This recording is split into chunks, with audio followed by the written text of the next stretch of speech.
Bonjour à tous, bonjour à toutes, bienvenue sur le plateau de Boursorama, bienvenue dans notre nouvelle série de webinaires organisée par Vive Média pour Boursorama, intitulée « Maîtriser son destin financier ». Alors pourquoi cette série de webinaires? Parce qu'ensemble, Vive Média et Boursorama, nous voulons faire en sorte que les femmes se saisissent des enjeux financiers autant que les hommes, et ce, le plus tôt possible pour être en mesure d'aborder sereinement tous les moments clés de la vie. Cette nouvelle série va comporter 3 rendez-vous.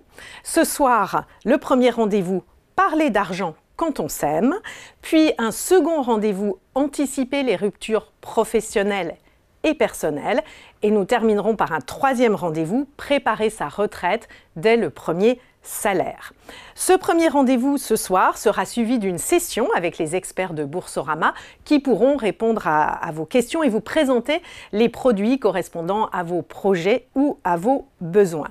Et pour tout de suite répondre à Gaëlle qui s'était inscrite pour ce séminaire, ce webinaire en live et qui voulait le suivre en direct mais qui ne peut pas parce qu'avec son mari, il s'occupe des enfants et c'est une bonne raison, soyez rassurés, ce webinaire sera bien sûr accessible en replay sur le site de Boursorama.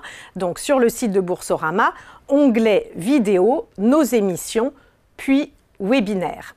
Avant de commencer, je voudrais vous dire un petit mot sur Vive Média. Vive Média, c'est le média au service de l'indépendance économique et financière des femmes, avec une newsletter hebdomadaire gratuite chaque jeudi dans votre boîte mail, qui décrypte la place des femmes dans l'économie et apporte des outils financiers, des outils d'éducation financière pour les femmes, mais aussi pour les hommes. Vous pouvez vous inscrire gratuitement sur www.vivemedia.fr. Vive Média, c'est aussi un podcast pour décomplexer son rapport à l'argent, osons l'oseille, en écoute sur toutes les plateformes de podcast. Vive Média, ce sont également des parcours vidéo avec la Vive Academy, et notamment un parcours Investir en 11 capsules vidéo. Les 3 premières sont gratuites. Vous pouvez les découvrir sur notre site et ensuite accéder à l'ensemble du parcours. Enfin, Vive Média, c'est un baromètre annuel élaboré par l'IFOP sur le rapport des Français à l'argent, le rapport des femmes et des hommes, on compare les deux, réalisé avec nos partenaires et notamment Boursorama.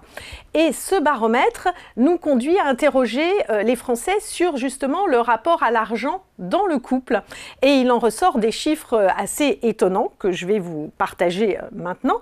Seulement 55% des femmes et 48% des hommes déclarent parler souvent d'argent avec leur conjoint. Et quand il s'agit de parler de salaire et de revenus, alors là, c'est moins de la moitié des Français, moins de la moitié des hommes, moins de la moitié des femmes qui parlent souvent de salaire et de revenus avec leur conjoint. Et puis, on découvre aussi dans ce baromètre que la pratique la plus courante, c'est quand on gère les dépenses en couple, 100% dans un compte commun. C'est le cas de 4 femmes sur 10 quand elles sont en couple et d'un homme sur 3. Alors justement, compte commun, compte séparé, comment gérer les finances ensemble, comment partager les revenus, les dépenses pour que personne ne soit lésé, comment financer les projets communs, vacances, immobilier, comment épargner ou investir à deux. Ce sont tous ces sujets que nous allons aborder ce soir, parce qu'un couple ne vit pas que d'amour et d'eau fraîche, et il vaut mieux en être conscient dès le début d'une histoire si on veut qu'elle dure. Alors lors de l'inscription à ce webinaire, vous avez été nombreux à nous poser des questions et vous pouvez continuer à le faire en direct. Margot Théroux, notre invitée, y répondra. Dans les questions que nous avons reçues, Souraya, par exemple, nous a demandé comment aborder le sujet de l'argent, tout simplement. Quel est le moment, l'ambiance la plus propice? Evelyne se demande comment gérer le budget dans le couple. Et Alice s'interroge, argent et sexualité sont-ils liés? Beaucoup de questions déjà que nous allons aborder avec Margot Théroux. Bonsoir Margot. Bonsoir Valérie. Merci beaucoup d'être avec nous ce soir. Margot, vous êtes sexologue clinicienne, spécialiste de l'argent dans le couple. Et nous allons explorer ensemble ce sujet plus brûlant qu'il n'y paraît, ce sujet sensible, car parler d'argent quand on s'aime n'est pas si évident. Et si on veut installer une relation durable, c'est important de le faire. Pourquoi, en un mot? Alors déjà, je commencerai à remercier pour cette invitation et de dire qu'en fait, finalement, parler d'argent dans le couple, ce n'est pas un tue-l'amour. Beaucoup de personnes pensent que dès qu'on va parler d'argent, de suite, c'est quelque chose de très néfaste, alors que pas du tout. C'est intéressant de se demander qui paye quoi, comment on partage, de façon équitable ou non. Et de toute façon, c'est la garantie de pouvoir s'aimer en toute égalité.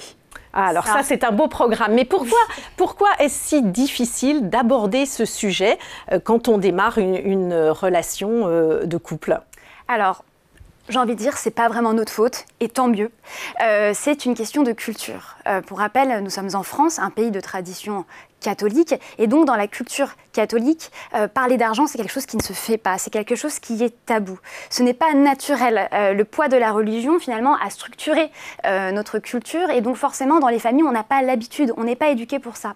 Et je pense que c'est vraiment une question de pays, parce que pour la petite histoire, j'ai vécu 3 ans en Angleterre, donc un pays tradition plutôt protestante. Anglo-saxonne. Anglo-saxonne, protestante, donc là où la conversation autour de l'argent se fait beaucoup plus facilement.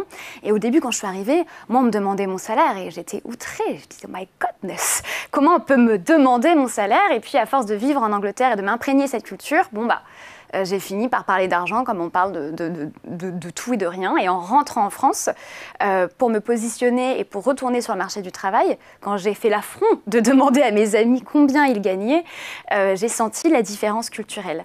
Vous avez eu le choc inverse d'une certaine façon. Exactement. Alors, on comprend que ce soit difficile de parler d'argent avec ses collègues, mais quand même, quand on s'aime dans un couple, on est en confiance, ça devrait être plus facile, non? Eh bien non.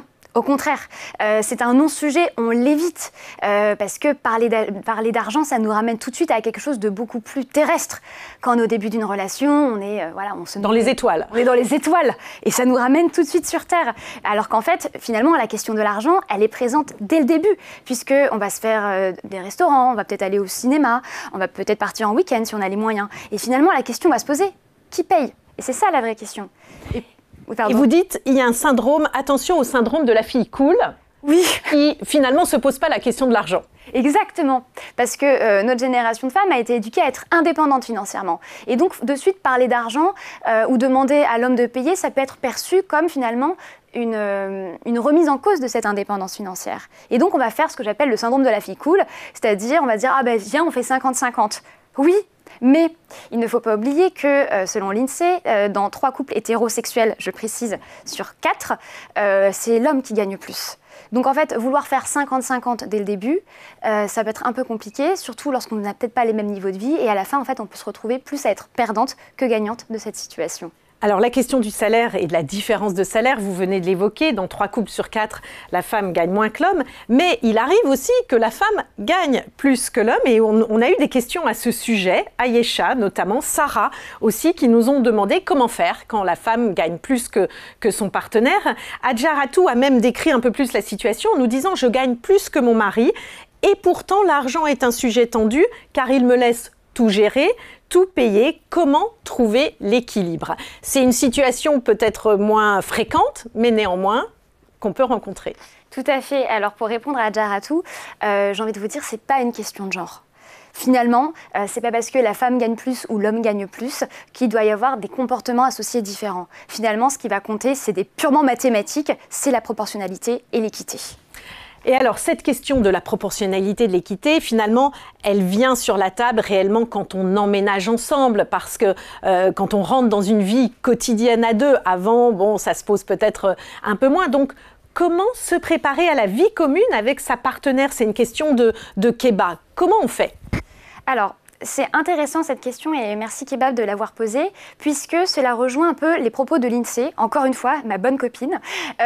Au sens de l'INSEE, en fait, on est un couple à partir du moment où on passe 6 mois de cohabitation ininterrompue. Sinon, on est une liaison. Et donc, à partir du moment où on vit ensemble, c'est là où ça rejoint sa question, c'est là où il va y avoir des choses qui vont se jouer. Et 2 choses hyper importantes lors de l'emménagement.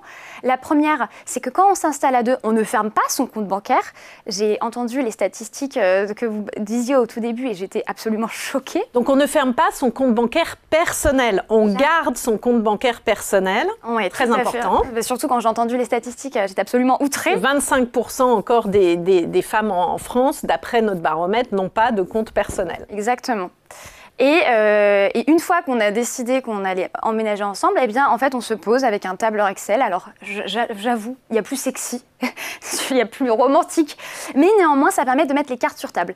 Combien, alors je dis partenaire au sens non genré, hein, combien tu gagnes, combien je gagne, comment on va participer aux dépenses entre le loyer, les charges, l'eau, le gaz, l'électricité, Internet et toutes ces petites choses du quotidien. Il faut vraiment prendre le temps de poser les dépenses fixes et variables, ne pas oublier les impôts. Et oui, parce que si jamais on les oublie, eux, ils sont là pour nous rappeler qu'ils sont bien présents. Et puis tout ce qu'on dépense, finalement, c'est des choses qu'on ne va pas épargner. D'où l'importance de ce point-là. Et d'où l'importance de cette proportionnalité que vous évoquiez tout à l'heure. Donc, on contribue aux dépenses communes en proportion de ses revenus. Parce que ça, c'est une question qui revient souvent chez les internautes. Floriane nous a demandé comment obtenir un partage juste des dépenses. Aïda dit quelle approche pour la répartition. Donc vous dites l'approche, la meilleure approche, c'est la proportionnalité. D'après notre baromètre, notre édition 2023, seulement 19% des femmes et 24% des hommes contribuent proportionnellement à leur salaire aux dépenses du couple. C'est pas assez. C'est pas assez. Donc on le répète, la proportionnalité. Alors, comment on fait cette répartition? Il y a des pièges quand même dans la répartition. Oui, le piège qui a été notamment théorisé par Titu Lecoq, qui s'appelle la théorie du pot de yaourt, après celle que j'ai développée sur la fille cool, c'est le coup de l'un paye les charges fixes et l'autre paye les charges variables. Ça ne fonctionne pas. Bien sûr, ça peut sembler plus pratique de dire dans un couple hétérosexuel, monsieur va payer ce qui coûte le plus cher, mais finalement... Parce qu'a priori, c'est lui qui gagne le plus. Parce que c'est lui qui gagne le plus et madame va payer les courses du quotidien. Sauf que, in fine, monsieur a le temps de se construire un patrimoine, surtout si on est sur un investissement d'un bien immobilier, et madame, elle aura que ses pots de yaourt pour pleurer. Donc vraiment, même si les charges fixes paraissent impressionnantes, il faut absolument les partager. Autre conseil, et ça on a tendance à l'oublier, c'est d'avoir les deux noms sur les factures. Parce que lorsqu'on va... pour X ou Y raison, il va y avoir une séparation et on va devoir faire les comptes et qu'on va se retrouver ah oui, mais en fait, finalement, tout a été au nom de monsieur, puisque dans 3/4 des cas, il gagne plus, on l'a déjà dit. Ça va être un peu compliqué. Et enfin, au-delà de ces questions purement, on va dire, mathématiques, il y a la question un peu plus métaphysique de s'interroger sur son rapport à l'argent, ce que j'appelle de façon un peu humoristique, l'héritage financier, émotionnel que l'on a, c'est-à-dire quel rapport on a à l'argent. Parce qu'on a beau venir d'une même classe sociale ou même de classes sociales très différentes, on n'a pas grandi avec la même éducation. Et ça, c'est important d'être clair, de savoir d'où l'on vient pour savoir où l'on va. Et ça, vous l'aviez évoqué dans une newsletter pour Vive Média. Vous aviez même proposé un petit exercice pour essayer de comprendre son rapport à l'argent, oui, et de savoir qu'est-ce qui se joue émotionnellement quand on parle d'argent. Parce qu'une des questions quand même des internautes, c'est comment réussir ce moment. Vous dites, on prend un tableur Excel et on y va, on fait ses comptes, etc. Mais comment dédramatiser ce moment ? Comment le rendre léger? Comment faire aussi, nous demande Maxime, pour dire à son épouse que, par exemple, on est arrivé à la limite de sa capacité de dépense, par exemple, tel ou tel mois, de la somme qu'on peut dépenser. Donc, comment dédramatiser tout ça? Eh ben, écoutez, vous l'avez dit, déjà, c'est un conseil en 4 étapes. Moi, j'aime bien les modes d'emploi, les choses un peu concrètes. Premier conseil, déjà, c'est de dédramatiser. L'argent, dites-vous cette phrase que je répète constamment en consultation, l'argent, c'est la plus facile des conversations difficiles dans le couple. En gros, on imagine une pyramide et c'est le bas de la pyramide des conversations les plus difficiles. Chaque décision de vie comporte un coût psychologique, mais aussi financier. Et donc, le fait de devoir parler d'argent, ça va simplifier les moments où on va perdre son emploi, on va devoir peut-être être dans une posture d'aidant par rapport à un proche et où il va y avoir la question financière. Aussi, ce que vous voulez dire qu'il vaut mieux en parler avant, parce que le jour où on vit une épreuve, au moins on a posé les choses et à l'épreuve ne se rajoute pas le sujet de l'argent. Exactement, c'est-à-dire que lorsqu'il va y avoir cette épreuve-là, moi j'aime bien dire que plus que le coût financier à gérer, on n'aura que le coût émotionnel à gérer. Voilà, c'est comme un décès, très souvent quand il y a des personnes qui partent bien trop rapidement, alors les personnes partent trop rapidement mais qu'il n'y a pas eu de testament ou de choses, les personnes en plus de leur deuil doivent s'occuper de tout ce qui va être organisation des obsèques, etc. Donc là, en fait, dans ces cas-là, on s'épargne la dimension purement logistique et comme ça, on pourra se concentrer uniquement sur l'émotionnel. Donc déjà, on dédramatise. Aussi, il ne faut pas oublier cette statistique et malheureusement, c'est mon rôle en tant que sexologue de le rappeler, mais bon, en Île-de-France, un couple marié sur 2 divorce et 1 sur 3 en France. Donc la séparation, c'est pas quelque chose qui vient de loin. Alors même si au début, j'imagine qu'on ne pense pas à la séparation, mais préparer la fin de son couple, c'est s'autoriser finalement à ne vivre à ne se concentrer que sur le reste et que sur la dimension émotionnelle et affective. Et ça, c'est important de le dire. Comme ça, au moins, si séparation il n'y aura pas à gérer cette partie-là. Alors, on a compris, on dédramatise. Ensuite, on fait quoi? Ensuite, on analyse. Voilà. Alors, c'est ce qu'on disait tout à l'heure. Voilà, on analyse son rapport à l'argent. On relit la newsletter. De comprendre un petit peu ce qui s'est joué. On retrouve la newsletter vive et puis on va reprendre les questions que j'ai posées. Dans quelle famille j'ai grandi? Comment mes parents parlaient d'argent? Est-ce qu'ils en parlaient devant nous? Est-ce que c'était quelque chose de tabou ou pas? Est-ce qu'il y a eu du manque, etc. Mais je laisse les personnes aller retrouver la newsletter. 3e point, on partage parce que ce travail-là, dans un couple, on est à 2. Donc, ce travail, les 2 partenaires doivent le faire. On partage ce qu'on a trouvé en fait sur notre héritage financier, sur les dépenses. On dit ah bah oui c'est vrai, pour moi l'argent c'était un truc tabou. Et l'autre partenaire va dire ah bah moi pas du tout. Bah déjà on sait qu'il peut y avoir une tension au niveau de la conversation. Et enfin on agit, parce que sinon on ne reste que dans la théorie. Je propose en anglais, c'est plus sympa, des money dates, donc des rendez-vous galants autour de l'argent. On se donne rendez-vous 1 fois par mois, 1 fois par trimestre, en fonction de nos envies, de notre métier, parce que voilà, si on n'a pas des revenus variables, faire le point tous les mois, ça ne peut pas être spécialement très intéressant. Et on a une conversation concrète, factuelle, sur l'argent, sur les dépenses du couple et sur où est-ce qu'on en est surtout.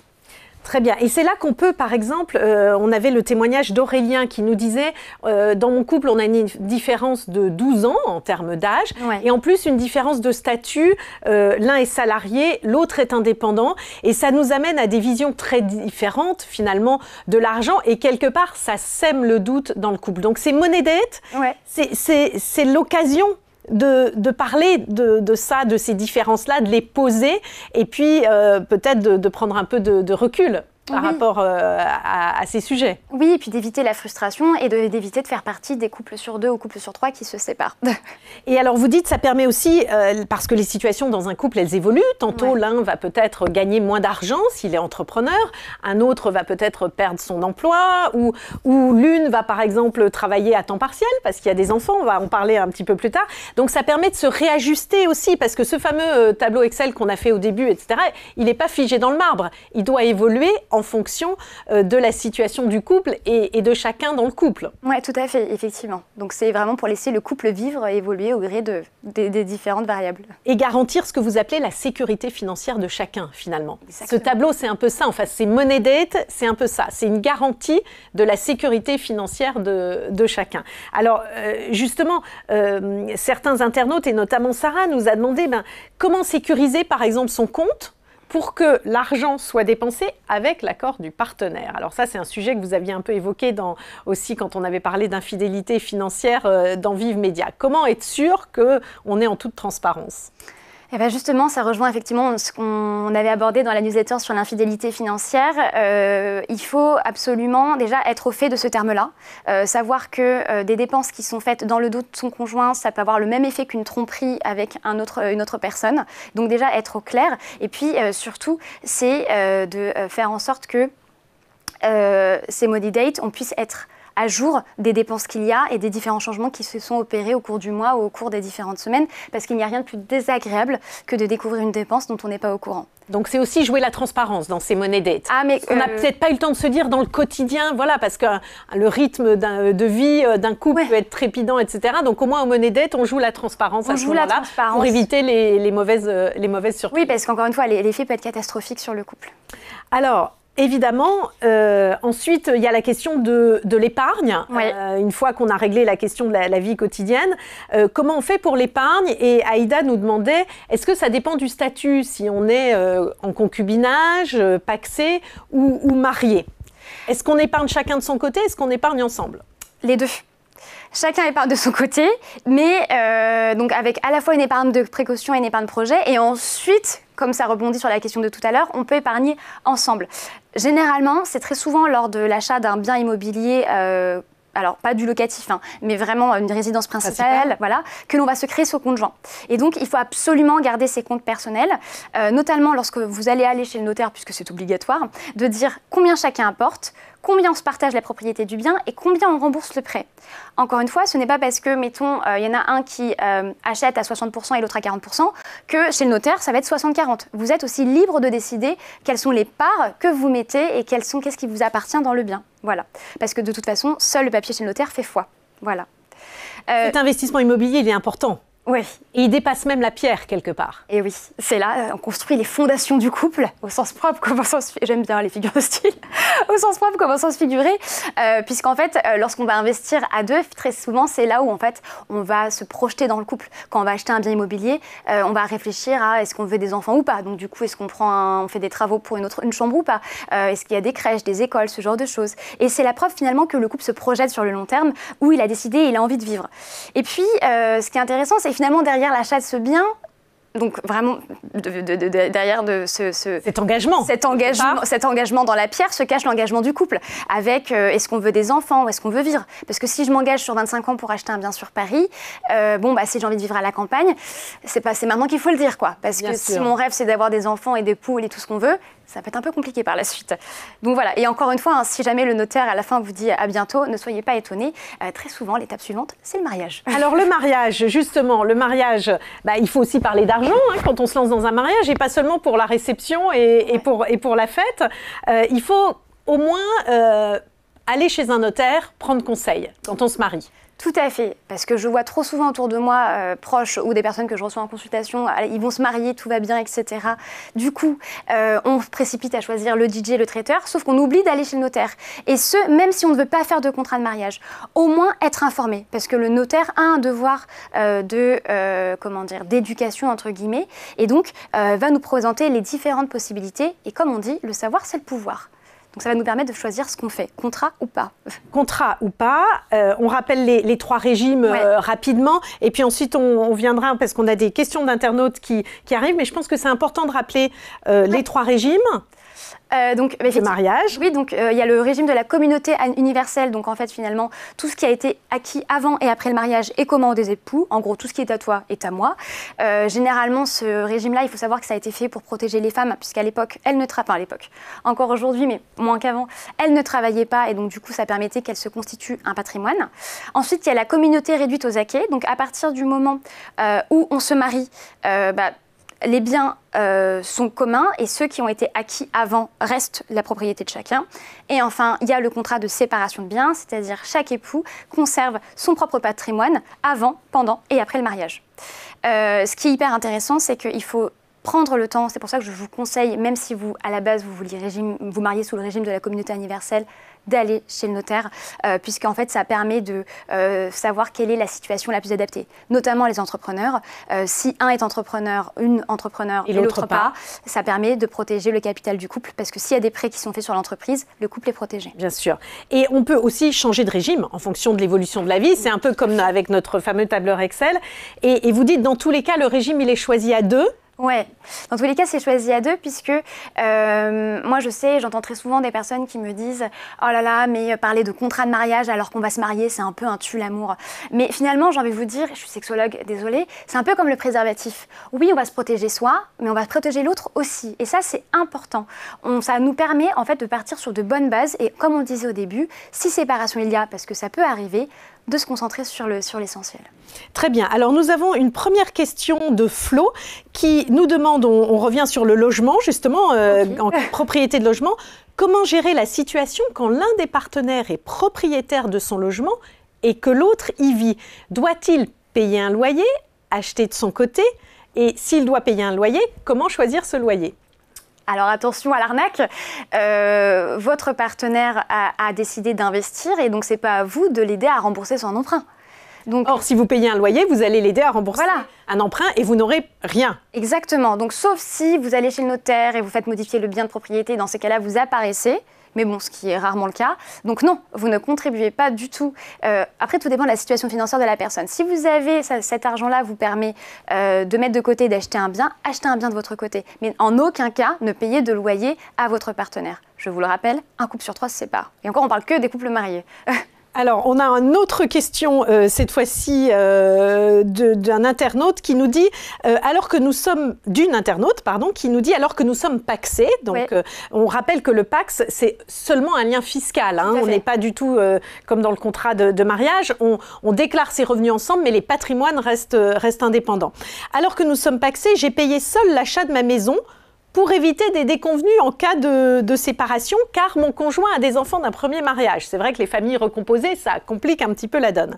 Mais je ne lui fais pas payer de loyer, donc a priori, elle est dans la situation que vous conseillez. En contrepartie, même si je gagne 2 fois mieux ma vie que lui, nous dit cet internaute, on divise toutes les dépenses communes en 2 via un fichier Excel, suivi au fil de l'eau, donc bravo pour le fichier Excel. Bravo. Comme quoi, comme c'est moi qui paye davantage au quotidien, il me fait un virement au moins une fois par an, voire davantage. Donc là, on est sur du 50-50 et pas sur de la proportionnalité, si je comprends bien, dans les dépenses communes. Oui. Ça vous semble correct, sachant que, si je comprends bien, c'est madame qui héberge la famille?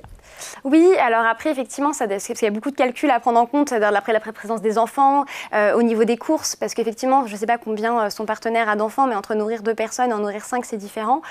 Moi, de toute façon, que ce soit madame ou monsieur qui gagne le plus, la question du loyer, si elle est propriétaire, effectivement, ce n'est pas à son partenaire de le payer. Par contre, au niveau des dépenses quotidiennes, faire 50-50, attention, parce que il faut que l'impact, que ce soit d'un pot de yaourt ou d'une facture d'électricité, soit le même sur les salaires. Et faire 50-50, à voir dans quelle mesure cela n'impacte pas trop les finances. Donc du coup, je comprends que c'est un homme. Du conjoint. Du conjoint, voilà. Tout à fait. Donc pour le coup, moi, je suis toujours pour la proportionnalité, même dans les dépenses du quotidien. Après, voilà, ça dépend combien d'enfants ils en ont, etc. Voilà, on rentre dans des bien sûr, dans des calculs savants. Des calculs savants. Alors justement, on a parlé des enfants. Je dirais qu'après l'immobilier, c'est un peu le second gros investissement d'un couple, c'est l'arrivée d'un enfant. Alors c'est l'occasion aussi de remettre peut-être à plat la question des finances dans le couple. Oui, tout à fait. Généralement, l'arrivée d'un enfant, ça va venir bousculer l'organisation financière du couple. Parfois, certains couples qui n'ont pas investi, c'est à ce moment-là où ils vont ouvrir un compte joint. Voilà, qui n'ont pas acheté ensemble, donc c'est la question se pose. Et puis, il faut savoir aussi qu'il y a un coût dont on ne parle pas, c'est le coût de la grossesse, puisqu'il va peser essentiellement sur la mère. Je parle vraiment des couples hétérosexuels, puisque, il faut le savoir, mais les soins ne sont remboursés par l'assurance maladie qu'à partir du 6e mois. L'assurance maladie considère aussi que vous êtes enceinte à partir du 3e mois. Donc, en fait, finalement, les 3 premiers mois, les rendez-vous gynéco, les échographies, etc., c'est pour la poche. Donc, il faut se poser la question de toutes les dépenses qui sont inhérentes à la grossesse, la santé bien évidemment, les vêtements, ça c'est un sujet, l'aménagement, mais aussi le congé maternité, voire parental. Est-ce que je m'arrête de travailler après? Si oui, combien de temps? Si je suis indépendante, comment je fais, ou indépendant, comment je fais pour m'organiser, etc. Alors justement là-dessus, on a eu des questions très intéressantes, une question de Sonia et une question d'Eléa. Sonia qui demande comment faire valoir le fameux care work dans le quotidien d'un couple, c'est-à-dire le fait que monsieur travaille à temps plein, c'est le cas chez Sonia, et Sonia, elle travaille comme auto-entrepreneur pour avoir des horaires plus flexibles, pour aller chercher les enfants à l'école, les accompagner pour les activités, préparer les repas et finalement assumer aussi une grande partie de la charge mentale, les rendez-vous médicaux, etc. Et Sonia nous dit, je me sens peu valorisée finalement pour ce temps investi et je me demande comment faire comprendre à mon conjoint que cela a une valeur aussi. Et Eléa, de son côté, qui est mariée avec 2 jeunes enfants, s'interroge aussi parce qu'elle a réduit son activité à la naissance du 2e enfant, on l'évoquait, avec l'accord de son conjoint, mais le conjoint supporte mal la baisse de revenus qui en a découlé et qui a été plus importante que prévu. Il est seul à supporter des charges de la famille, notamment le crédit. Elle adore ce mode de vie. Elle a du temps, elle s'occupe des enfants, elle est moins stressée. Mais le budget vacances baisse, etc. Et lui, le supporte moins bien. Donc, comment fait-on? Parce qu'effectivement, là, il y a des contributions, il y a un déséquilibre qui peut se recréer dans le couple alors qu'on avait réussi à trouver un modus vivendi avant l'arrivée des enfants. Surtout qu'en plus de ça, il y a un truc qu'on appelle le baby clash. Un couple sur 4 se sépare l'année qui suit l'arrivée d'un enfant. Et pas du premier enfant. C'est-à-dire qu'à chaque fois qu'il y a l'arrivée d'un enfant, il y a ça remet en cause des choses. Voilà. Alors pour répondre à la première question de Sonia, à savoir comment faire valoir le temps qu'elle investit, de façon très mathématique, de montrer tout ce que l'argent que le couple ne dépense pas. Donc dire voilà, une nounou ça coûte peu importe, ça coûte tant. Ça coûte tant par heure. préparer les repas, ça coûte tant. Une femme de ménage ou un homme de ménage, ça coûte tant, etc. Et on le valorise comme ça. Voilà, et en disant, voilà... Et on le met dans le tableau Excel. Bah oui, non, mais oui, littéralement, oui. En fait, disons, il y a beaucoup d'autrices et d'essayistes féministes qui écrivent là-dessus, à ce sujet-là, en disant, il faut vraiment compter, en fait. On compte. On va compter 1 heure de travail. Il y a Laetitia Vito qui a écrit un livre à ce sujet et qui parle de la productivité et qui dit, en fait, on va compter 1 heure de travail, combien ça coûte véritablement. Et comme ça, on va venir devant les yeux, devant monsieur en disant, voilà, tout ce que... Et tout ça a une valeur. Tout ça a une valeur. Et ça, alors, si madame prend un temps partiel pour justement, et que ses revenus baissent beaucoup, donc sa contribution finalement aux dépenses du couple baisse beaucoup, comment on gère ça ? Alors effectivement, ça rejoint la question d'Eléa. Et en fait, j'ai envie de vous dire, c'était une question de communication. Il faut absolument parler, c'est-à-dire que là, clairement, il y a un non-dit, il y a une incompréhension, d'une part ou des deux, je n'incrimine personne, mais de se dire... Pourquoi ? Qu'est-ce qui s'est passé au moment du choix de passer à temps partiel qui n'a pas été compris par l'un et par l'autre ? En fait, les conséquences peut-être du choix du passage à temps partiel, parce que visiblement, ça a été fait en plein accord dans le couple, mais c'est peut-être les conséquences qui n'ont pas été complètement envisagées par les deux membres du couple. Donc, c'est peut-être un sujet pour un money date. Exactement, ça veut dire, quelle est cette situation ? Est-ce qu'elle te convient toujours ? Sinon, voilà. Le problème, c'est qu'effectivement, d'après ce que je comprends, elle aime cette situation, donc trouver un compromis pour faire en sorte qu'elle ait l'air de s'épanouir et que lui, en fait, ne porte pas toute cette charge, puisqu'apparemment, ça a l'air d'être assez lourd, et que leur couple, du coup, puisse avancer sereinement. On a une dernière question, notamment de Félix, qui nous dit « Pensez-vous que la pression financière et le manque d'argent dans un couple peut devenir une source de conflit majeur ?» Et c'est un peu, on revient finalement au début de notre conversation, comment faire pour que l'argent ne soit pas une source de conflit, ne déclenche pas le conflit dans le couple ? Alors oui, effectivement, l'argent peut être clairement une question de conflit. Pour la petite anecdote, il y a une étude qui avait été faite aux États-Unis, dans une église protestante, et à partir du moment où ils avaient introduit la question de l'argent dans la préparation au mariage, il y avait 25% des couples qui ne menaient pas leur projet de mariage à terme. Intéressant. Oui, bon, c'est une petite anecdote assez fun. Non, plus sérieusement, fun, ça dépend pour qui. L'argent, rappelez-vous que l'argent, c'est la plus facile des conversations difficiles. Et donc que, bien sûr, le manque d'argent peut devenir une source de conflit, mais plus que le manque d'argent, l'absence de conversation autour de l'argent. Parce que quand il y a du stress, il y a des frustrations. Quand il y a des frustrations, on monte en pression, la communication se ferme, et là, c'est sûr, ça explose. Donc, ce qu'il faut, c'est garder un canal ouvert de communication, se dire, même si on manque d'argent, c'est pas grave, on continue de parler, on trouve des solutions, on avance. Et comme ça, à chaque fois que vous aurez peur d'aborder cette question, dites-vous que quoi qu'il arrive, ça peut que bien se passer. C'est juste un mauvais moment passé. Et pas forcément un mauvais moment si on trouve une petite bulle... lors des money dates. Voilà, lors des money dates. Merci beaucoup Margot Théroux. C'est la fin de ce webinaire « Parler d'argent dans son couple ». Il sera disponible en replay dans quelques semaines sur le site de Boursorama, rubrique vidéo, nos émissions webinaires. Pour dépasser le tabou de l'argent dans votre vie de couple ou dans votre vie professionnelle, n'hésitez pas à vous inscrire à la newsletter de Vive Média sur le site www.vivemedia.fr pour recevoir gratuitement notre newsletter chaque jeudi. Vous pourrez aussi y écouter notre podcast Osons l'oseille et découvrir nos parcours vidéo de la Vive Academy. Vous pouvez aussi, bien sûr, suivre l'actualité économique et financière sur le site de Boursorama, vous renseigner sur les produits qui peuvent correspondre à vos besoins, à vos attentes en tant qu'individu et en tant que couple. On se retrouve le 14 décembre pour le deuxième webinaire de cette série Maîtriser son destin financier, réalisé par Vive Média en partenariat avec Boursorama. Merci beaucoup de nous avoir suivis et surtout, restez avec nous pour la deuxième partie avec Laurent Grassin et les experts de Boursorama. À bientôt.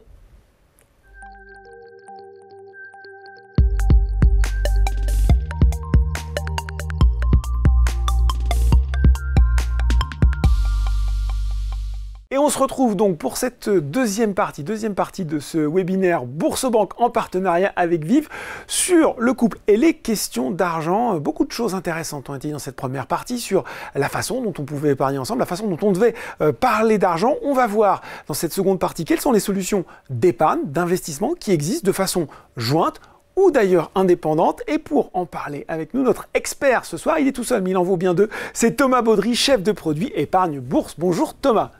Bonsoir Laurent. Parmi les anecdotes qu'ont citées Valérie et Margot, il y en a une qui a retenu mon attention, c'est que quelquefois, oui, l'argent est un petit peu tabou dans le couple, à tel point qu'on ne sait pas combien gagne son conjoint. Votre épouse, elle sait combien vous gagnez, vous, Thomas ? Oui, Laurent, tout à fait. Moi aussi, voilà. C'était important de le préciser. Comme dans la première partie, si vous avez des questions, bien sûr, n'hésitez pas à les poser et on essaiera d'y répondre le mieux possible.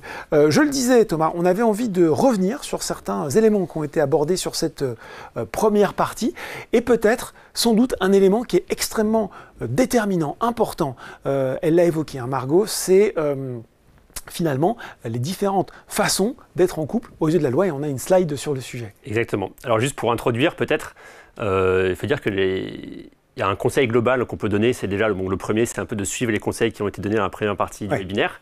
Et le deuxième, c'est pour tout ce qui touche finalement à la famille, au couple, à la protection de son patrimoine, de son conjoint, de ses enfants, à sa transmission, sa succession. Vu la complexité que le sujet peut représenter, c'est toujours bien de se faire accompagner par un professionnel du droit. Donc là, on va donner des vérités un petit peu générales qui s'appliquent au plus grand nombre, mais on ne pourra pas rentrer dans tous les cas particuliers. Donc dans tous les cas, avant de prendre une décision importante, ça a été dit tout à l'heure pour le mariage, mais c'est vrai aussi pour la succession, la transmission, de se faire accompagner par un professionnel, et notamment le notaire, qui est finalement le professionnel du droit le plus adapté, notamment pour toutes ces questions-là. Elle le disait, Margot, on règle ça une bonne fois pour toutes, enfin peut-être pas une bonne fois pour toutes, mais en tout cas, on règle ça, et puis comme ça, si un coup dur vient, au moins on est préparé. Voilà, exactement. Et donc, pour revenir très rapidement donc, sur la façon d'être en couple, parce que souvent, on fait les choses du coup dans son coin, mais au regard du législateur, du fisc, de la loi, finalement, il y a des cases, il y a des règles dans lesquelles on rentre, et on a beau parfois pas avoir conscience de rentrer dans ces cases et d'avoir ces obligations-là, et pourtant c'est le cas.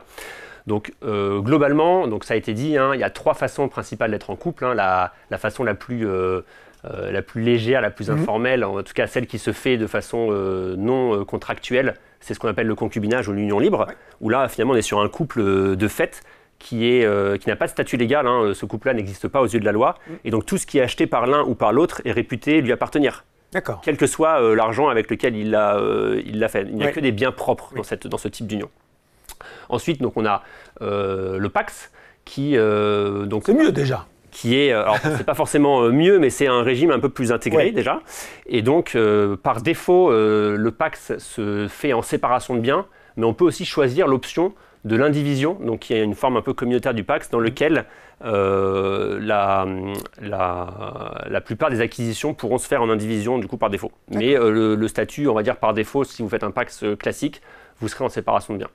Et enfin, donc le mariage, où il y a 4 grands régimes, mais finalement, comme le mariage est un contrat, et que les co-contractants sont finalement les époux, on peut faire autant de contrats de mariage que l'on veut, on peut y insérer les clauses que l'on souhaite, donc c'est pour ça aussi qu'on peut se faire accompagner d'un notaire, c'est-à-dire qu'il y a des contrats un petit peu type, mais finalement, en fonction de la situation... On peut rentrer dans le détail et faire du sur-mesure. Exactement. Si vous avez, je ne sais pas, une voiture de collection que vous voulez sortir, par exemple, du patrimoine familial ou autre chose, un bien spécifique ou lors d'une situation un peu complexe, c'est possible de faire un contrat sur mesure, et pour ça, évidemment, il faut se faire aider d'un professionnel.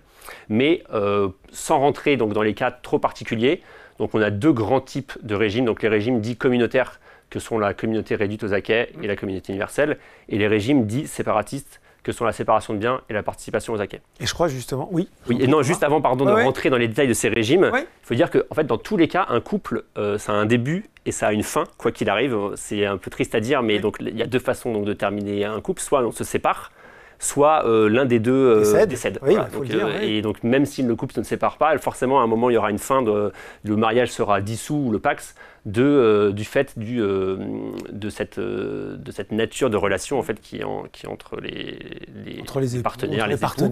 Et juste avant de rentrer dans le détail des contrats de mariage, il faut savoir que dans le Pacs, il y a quand même une obligation légale donc de participer aux dépenses communes à proportion des facultés respectives et aussi un devoir d'assistance réciproque malgré tout en termes de maladie, d'infirmité. Il y a un devoir légal, une fois qu'on a signé un Pacs, d'aider son partenaire de Pacs.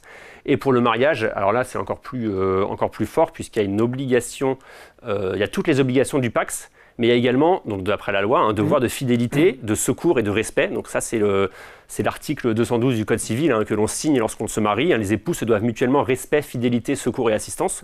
Donc on signe ça, on s'y engage, et du coup, ça peut être si on ne respecte pas, on va dire, cet engagement, ça peut être opposé en cas de conflit plus tard ou de séparation, puisque c'est quelque chose pour lequel on a signé. Et avant de revenir donc sur les contrats, il faut savoir qu'effectivement, les choix sont totalement libres. Hein. On peut être en concubinage, se paxer, se marier. Il faut avoir cependant conscience que l'union libre, c'est un régime qui est extrêmement peu protecteur pour l'autre conjoint, dans la mesure, notamment en cas de décès, dans la mesure où, aux yeux de la loi, le partenaire d'union libre ou de concubinage est considéré comme un total étranger. Donc, en termes de succession, par exemple, il n'y a absolument aucun abattement et des droits de succession qui s'élèvent à 60% dès le premier euro. Donc, ce n'est pas forcément... Enfin, dans une vision de long terme, en termes de protection du conjoint, voilà, c'est pas forcément tout est dit, adapté. vous l'avez dit avec ce chiffre, 60% dès le premier euro. Dès le premier euro. Et on parlait en coulisses, avant de rentrer sur cette deuxième partie, de l'importance aussi toujours de conserver un compte bancaire individuel, c'est fondamental là aussi. On m'a dit il faut bien le repréciser, donc voilà, quoi qu'il arrive dans le couple, quelles que soient les décisions qu'on prenne, il faut effectivement, Margot l'a dit aussi en première partie, avoir ce compte individuel et le garder, ne pas le fermer, même quand on vit une grande histoire d'amour. Et maintenant justement, on va rentrer Thomas dans le détail de ces différents régimes matrimoniaux, puisque vous l'avez dit finalement, il y a pas mal d'options possibles. Exactement. Alors donc... on peut commencer par ce qu'on appelle la communauté réduite aux acquêts, qui est finalement ce qu'on appelle le régime légal en France. C'est-à-dire que si vous ne passez pas devant le notaire ou alors si vous ne faites pas de contrat de mariage... C'est ce qu'il y aura d'office. C'est ce qu'il y a d'office. À peu près, c'est difficile de trouver des chiffres, on a plus de 60% des couples mariés qui le sont sous ce régime. Et donc là, c'est assez simple. Tout ce qui est acquis avant la date du mariage appartient aux époux en propre. Donc il n'y a pas de masse commune, enfin, en tout cas pour ce qui est acquis avant le mariage. Et tout ce qui est acquis pendant le mariage est commun. Il faut quand même noter une différence, c'est que les biens acquis pendant le mariage par héritage ou par donation sont propres. Donc ça, c'est une exception, on va dire, au régime du bien commun dans la communauté. Oui, d'accord. Donc on a quand même, si vous héritez, ce sera pour vous, et si vous recevez une donation, elle sera à votre nom. D'accord. Ensuite, on a donc ce qu'on appelle la communauté universelle, qui est le régime peut-être que les gens s'imaginent être le plus général lorsqu'on se marie, puisqu'on s'imagine qu'on se met tout en commun. Et celui-ci, donc effectivement, il y a une masse commune globale, que ce soit les biens acquis avant et pendant le mariage. Donc ce régime, il est extrêmement protecteur pour le conjoint survivant, par exemple en cas de décès, puisqu'il n'y a pas de succession au décès du premier conjoint. En revanche, en cas de séparation, évidemment, c'est 50-50, quels que soient les tableaux Excel qu'on ait pu faire, les répartitions qu'on ait pu faire. Le money date. Voilà, exactement. Aux yeux de la loi, ce sera un 50-50 clair et net.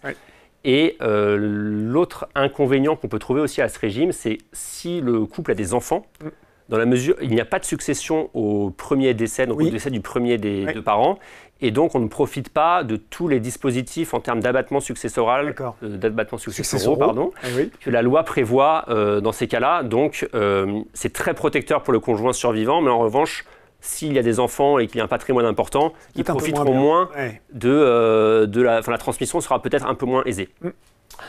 Et donc ça, c'est pour les régimes dits communautaires. Pour les régimes séparatistes, donc on a la séparation de biens, qui est un régime qui est de plus en plus utilisé par les couples qui se marient, puisque aujourd'hui, comme les couples se marient moins, se marient plus tard, le mariage est un peu plus, on va dire, réfléchi, et donc les personnes, enfin réfléchi.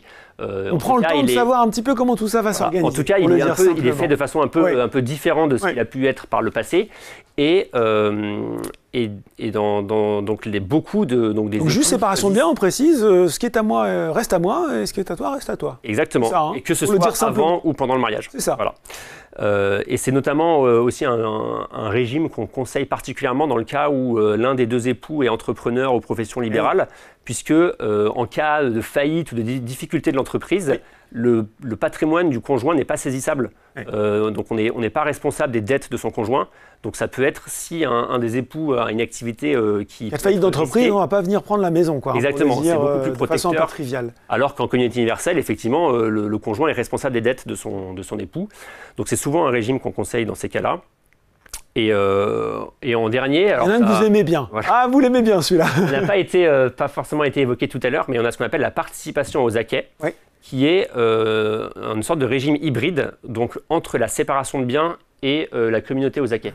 Donc pendant le mariage, Le régime se comporte comme un régime séparatiste de séparation de biens. C'est-à-dire qu'on a toute cette protection du conjoint, si l'autre conjoint est entrepreneur, etc. etc.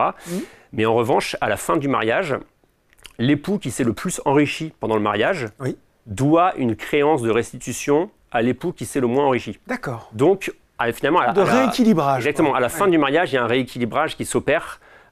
Et donc, ça peut être un choix qu'on peut considérer comme étant juste si, par exemple, effectivement, donc on parle de faillite, mais si l'un des époux a une activité professionnelle qui a été très florissante, peut-être c'est aussi parce que l'autre époux a fait des choix de vie qui l'ont permis de consacrer aux enfants, à l'éducation, senior très professionnellement, par exemple. Exactement. Et donc, dans un régime de séparation de biens, cet époux-là n'en profite pas à la fin du mariage, alors que dans celui-ci, il profite en partie de cet enrichissement. Et c'est d'ailleurs le régime légal dans des pays comme l'Allemagne où c'est le régime par défaut. D'accord, le régime par défaut. C'est vrai que généralement, beaucoup de futurs mariés ont une réflexion assez limitée finalement là-dessus, alors qu'on voit bien avec vous que ça entraîne des conséquences parfois. Exactement, c'est très important, c'est pour ça, donc dans tous les cas, c'est très important d'évaluer le patrimoine avant le mariage pour faire les comptes à la fin, que ce soit pour des raisons de décès ou pour des raisons de divorce, et donc de bien se faire accompagner par un notaire, justement pour faire le choix du bon contrat, de la bonne situation. Et l'intérêt du professionnel, devoir d'information, Margot en parlait en première partie. On voulait forcément aussi, côté Boursorama, expliquer quels étaient les produits d'investissement qu'on pouvait souscrire seul ou à deux pour justement investir tout au long de sa vie de couple. Exactement. Alors, on a fait un petit focus là-dessus. Ce qu'il faut avoir en tête, c'est que tout ce qu'on va dire maintenant, il faut avoir en tête que quelles que soient les décisions qu'on prend, les comptes qu'on ouvre, c'est aussi subordonné au statut que l'on a. Puisqu'on l'a bien vu juste avant, donc si vous êtes un communauté universelle, vous aurez beau avoir des comptes séparés, etc. Aux yeux de la loi, finalement, votre patrimoine est commun. Ce sera la poche commune. Ouais. Exactement. Ou alors, à l'inverse, en séparation de biens, vous êtes considéré comme ayant des biens propres. Donc après, il faut savoir identifier aussi d'où vient telle ou telle somme d'argent. Ouais. Mais donc ça, c'est le préalable à avoir en tête. Ensuite, pour les produits qui se détiennent en juin, donc on voit que chez Boursorama, on est quand même plutôt sur une logique individuelle. Je pense qu'on a une petite slide à montrer d'ailleurs sur le sujet. Merci beaucoup à la régie. Puisque, alors déjà par nature, tout ce qui est produit d'épargne réglementée, donc les produits d'État, le livret A, le LDDS, le PEL, ce sont des produits qui sont strictement individuels. D'accord, c'est bien de le rappeler ça. Ça c'est légalement, il n'y a pas de forme jointe de ces produits. C'est aussi vrai pour le PEA et le PAPME, qui sont des produits que le législateur n'a pas créés en fait, pour qu'ils soient des produits qui soient joints. Et chez Boursorama, on a aussi donc, le livret Bourso Plus, le compte à terme, le Perrin, l'assurance vie, qui sont des produits qui se souscrivent de façon individuelle. D'accord. Donc, finalement, la façon d'ouvrir un produit joint chez Boursorama, si vous voulez absolument en avoir un, c'est un compte titre ordinaire qui peut s'ouvrir de façon individuelle ou de façon jointe. On peut boursicoter ensemble. Exactement. C'est pas mal ça. Bon, il y a le compte bancaire aussi, on ne l'a pas précisé, mais ça va de soi. Et quand on parle là d'épargne de patrimoine, mais effectivement le compte joint, ça reste une possibilité d'usage effectivement tout à fait possible. Moi j'aime bien, on se fait une money date et puis on boursicote ensemble et on regarde des actions à acheter ensemble. C'est pas mal. On voulait rappeler aussi, Thomas, peut-être, parce que c'est aussi l'occasion, notamment les gens qui se mettent en couple, on les suppose assez jeunes, quoique effectivement il n'y a pas d'âge et il n'y a pas de règles, de rappeler un petit peu cette pyramide des placements qu'on redonne à chaque fois, qui permet finalement de voir quelles sont les solutions à court terme, liquides, simples, et puis d'aller vers peut-être le plus complexe au fur et à mesure qu'on a coché les cases des différents autres produits. Exactement.